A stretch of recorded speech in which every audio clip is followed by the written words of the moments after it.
ಡಾಕ್ಟ್ರೆ, ಈಗ next question ಏನಂದ್ರೆ, ಹುಟ್ಟಿದ ತಕ್ಷಣ ಕೆಲವರು ಜೇನುತುಪ್ಪ ನೆಕ್ಸೋದು ಒಂದು ಅಭ್ಯಾಸ ಇರುತ್ತೆ. ಆ ತರ ಮಾಡೋದ್ರಿಂದ ಮಗುಗೆ ಏನಾದ್ರೂ ತೊಂದರೆ ಆಗ್ಬಹುದಾ?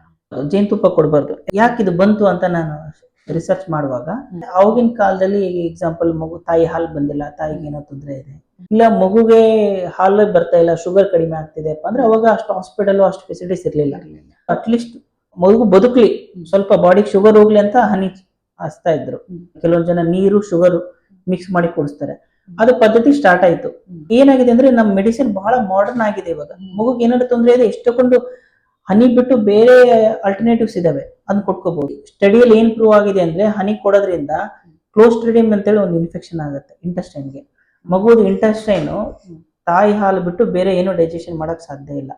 ಇವೆ ನೀರು ಕೂಡ ಡೈಜೆಷನ್ ಮಾಡಕ್ ಆಗಲ್ಲ. ಹನಿ ಕೊಡೋದ್ರಿಂದ ಮಕ್ಕಳಲ್ಲಿ ಇಂಟೆಸ್ಟೈನಲ್ ಇನ್ಫೆಕ್ಷನ್ ಆಗಿ NEC ಅಂತ ಹೇಳ್ತೀವಿ, ನೆಕ್ರೋಟಜಿಕ್ ಇಂಟರ್ಕೊಲೈಟಿಸ್ ಅಂತ ಇನ್ಫೆಕ್ಷನ್ ಆಗಿರೋ ರಿಪೋರ್ಟ್ಸ್ ಗಳು ಬಹಳ ಬಂದಿದೆ.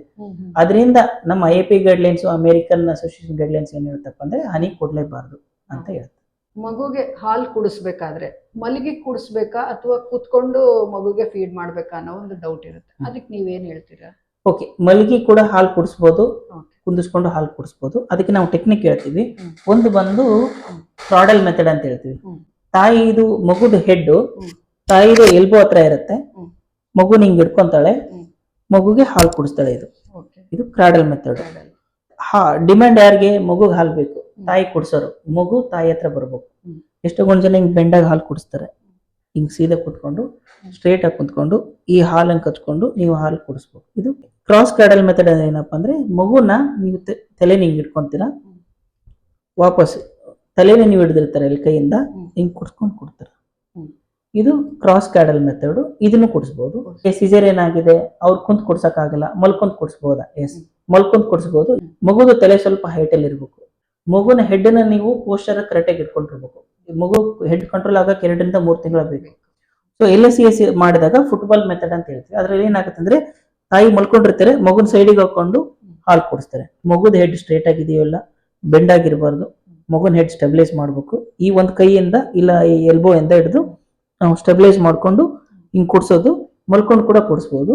ಮಗುಗೆ ಮಲ್ಕೊಂಡು ಕುಡಿಸುವಾಗ ಮಲ್ಕೊಂಡ್ಬಿಟ್ಟಿದೆ, ಆಟೋಮೆಟಿಕ್ ಆಗಿ ತಾಯಿ ಹಾಲು ಏನಾರ ಬಂತು, ಅದು ಲಂಗ್ಸ್ ಅಲ್ಲಿ ಹೋದ್ರೆ ನ್ಯೂಮೋನಿಯಾ ಆಗೋ ಚಾನ್ಸಸ್ ಇರುತ್ತೆ. ಎದ್ದೇಳಕ್ ಆಗಲ್ಲ, ಆ ಟೈಮಲ್ಲಿ ಮಾತ್ರ ಕ್ರಾಡಲ್ ಮೆಥಡ್ ಮಾಡಿ. ಇಲ್ಲ ನೈಟ್ ಅಲ್ಲಿ ಮಲ್ಕೊಂಡಿದೆ ಮಗು, ಮಲ್ಕೊಂತ ಇಲ್ಲ, ನೀವು ಮಲ್ಕೊಂಡಿದ್ರೆ ಅವಾಗ ಹಾಲು ಕುಡಿಸಿ. ಬಟ್ ಏನ್ ನೋಡ್ಬೇಕಪ್ಪ ಅಂದ್ರೆ, ಮಗು ಎದ್ದಿದೆಯಾ ಎಲ್ಲ ನೋಡ್ಕೊಂತಿರ್ಬೇಕು, ಮಗು ಹೆಡ್ ಪೊಸಿಷನ್ ಕರೆಕ್ಟ್ ಇದೆಯಲ್ಲ ನೋಡ್ಕೋಬೇಕು.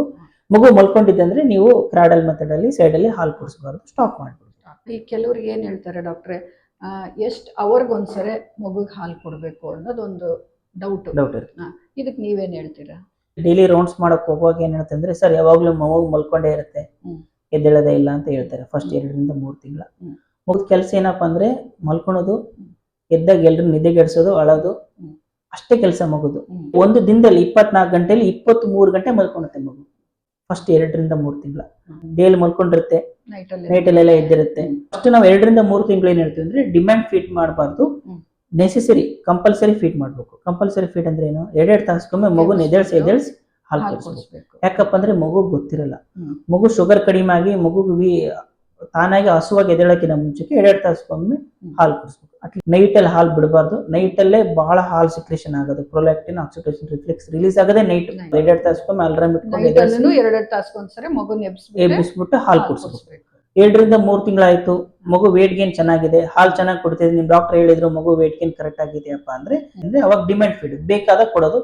3 ತಾಸು ಆಗ್ಬೋದು, 3.5 ತಾಸು ಆಗ್ಬೋದು, ಆಮೇಲೆ ಮತ್ತೆ ಕೇಳ್ತಂದ್ರೆ ಕೊಡ್ಬೋದು. ಈಗ ಇವರೆಲ್ಲ ಹಾಲು ಕುಡಿಸಿದ್ಮೇಲೆ ಮಗು ಒಂದೊಂದ್ಸರಿ ಗೊರ್ ಅಂತ ಸೌಂಡ್ ಮಾಡೋದು, ಈ ತರ ಎಲ್ಲ ಸಮಸ್ಯೆಗಳು ಹೇಳ್ತಾರೆ. ಅದಕ್ಕೆ ತಾವೇನ್ ಹೇಳ್ತೀರಾ ಸರ್? ಕೆಲವೊಂದ್ ಜನ ಹಾಲು ಕುಡಿಸಿದ್ಮೇಲೆ ಮಗು ಹೊಟ್ಟೆಲಿ ಸೌಂಡ್ ಬರ್ತಂತಾರೆ, ಇಲ್ಲ ಕೆಲವೊಂದ್ ಸ್ವಲ್ಪ ಹಾಲು ಬಾಯಿಂದ ಹೊರಗಡೆ ಬರುತ್ತೆ ಅಂತ ಹೇಳ್ತಾರೆ. ಮೋಷನ್ ಮಾಡುವಾಗ ಬಹಳ ಸೌಂಡ್ ಬರುತ್ತೆ ಅಂತ ಹೇಳ್ತಾರೆ. ಈಗ ಹಾಲು ಕುಡಿಸುವಾಗ ಮಗುಗೆ ಒಳ್ಳೆಯಿಂದ ನೀವು ಹಾಲು ಕುಡಿಸ್ತಿರ್ತೀರ, ಹಾಲನ್ನು ಕುಡಿತಿದೆ, ಸ್ವಲ್ಪ ಗಾಳಿನೂ ಕುಡಿತಿದೆ. ಇಂಟೆಸ್ಟೈನ್ ಸ್ಟಮಕ್ ಅಲ್ಲಿ ಹೋಗಿ 50% ಹಾಲು ಇರುತ್ತೆ, 50% ಗಾಳಿ ಇರುತ್ತೆ. ಅದು ಕೆಳಗಡೆ ಮೂವ್ಮೆಂಟ್ ಆಗಿಬಿಟ್ಟಪ್ಪ ಅಂದ್ರೆ ನಾವು ಅಬ್ಡಮಿನಲ್ ಕೂಲಿಕ್ ಅಂತೀವಿ. ಅದರಿಂದ ಮಗು ಮೋಷನ್ ಮಾಡುವಾಗ ಸೌಂಡ್ ಬರೋದಾಗ್ಲಿ, ಇಲ್ಲಾಂದ್ರೆ ಮಗು ನೈಟ್ ಮಲ್ಕೊಳಲ್ಲ, ಬಿಕಾಸ್ ಅಬ್ಡಮಿನಲ್ ಕೂಲಿಕ್ ಆಗಿ ಪೇನ್ ಆಗ್ತಾ ಇರುತ್ತೆ ಮಗುಗೆ. ಪ್ರತಿ ಸಲ ಹಾಲು ಕುಡಿಸಿದ್ಮೇಲೆ 10 ರಿಂದ 15 ನಿಮಿಷ ನೀವು ಬರ್ಪಿಂಗ್ ಮಾಡಿ, ಸ್ಟಮಕ್ ನಿಮ್ ಶೋಲ್ಡರ್ಗೆ ಬರ್ಬೇಕು. ಹಿಂಗ್ ಇಟ್ಕೊಂಡು ಮಗುದ್ ಹೆಡ್ ಸಪೋರ್ಟ್ ಮಾಡ್ಕೊಂಡು ಎಡಗೈಯನ್ನು ನೀವು ಇಟ್ಕೊಂಡು ಬಲಗೈಲಿ ಈ ತರ ಫಿಸ್ಟ್ ಮಾಡ್ಕೊಂಡು ಈ ತರ ಬೆನ್ ಮೇಲೆ ತಟ್ಟಬೇಕು. ಸ್ವಲ್ಪ ಜೋರ ತಡೋದ್ರಿಂದ ಮಗು ಬರ್ಕ್ ಮಾಡುತ್ತೆ.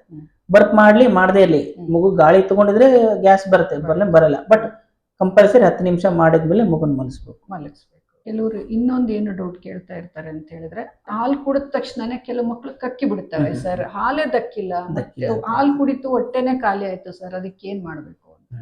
ಅದು ನಾರ್ಮಲ್. ನಾಳೆ ಮಗು ಹಾಲು ಕುಡ್ದಿದೆ, ಸ್ವಲ್ಪ ಇಷ್ಟ ಹ್ಯಾಂಡ್ ಅಷ್ಟು ಬಂದಿದೆ, ಕರ್ಡ್ ತರ ಇದೆ, ಬಾಯಲ್ಲಿ ಬಂದಿದೆ ಅಂದ್ರೆ ಅದು ನಾರ್ಮಲ್. ಅಂದ್ರೆ ಮಗು ಹೊಟ್ಟೆ ಚೀಲ ತುಂಬಿದೆ, ಸ್ವಲ್ಪ ಹಾಲು ಹೊರಗಡೆ ಬಂದಿದೆ ಅಂತ ಅರ್ಥ.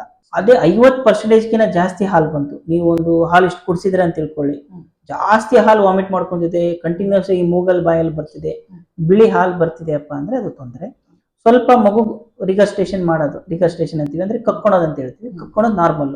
ನಾನು ಸಿಂಪಲ್ ಆಗಿ ಹೇಳ್ತೀನಿ, ಮಗು ಹಾಲು ಕುಡಿದು ಮೊಸರು ಕಕ್ಕೊಂಡ್ರೆ ನಾರ್ಮಲ್, ಮಗು ಹಾಲು ಕುಡಿದು ಹಾಲೇ ಕಕ್ಕೊಂಡ್ರೆ ತೊಂದರೆ, ಅಬ್ನಾರ್ಮಲ್. ಸೊ ಮಗು ಹಾಲು ಕುಡಿದು ಹಾಲೇ ವಾಮಿಟ್ ಮಾಡ್ತಿದೆ, ಕರ್ಕೊಂಡ್ಬನ್ನಿ. ದಿನಕ್ಕೆ 1 ಸರಿ 2 ಸರಿ ಸ್ವಲ್ಪ ಮೊಸರು ತರ ವಾಮಿಟ್ ಮಾಡ್ತಿದೆ ಅಂದ್ರೆ ಏನು ತೊಂದರೆ ಇಲ್ಲ, ಅದು ನಾರ್ಮಲ್.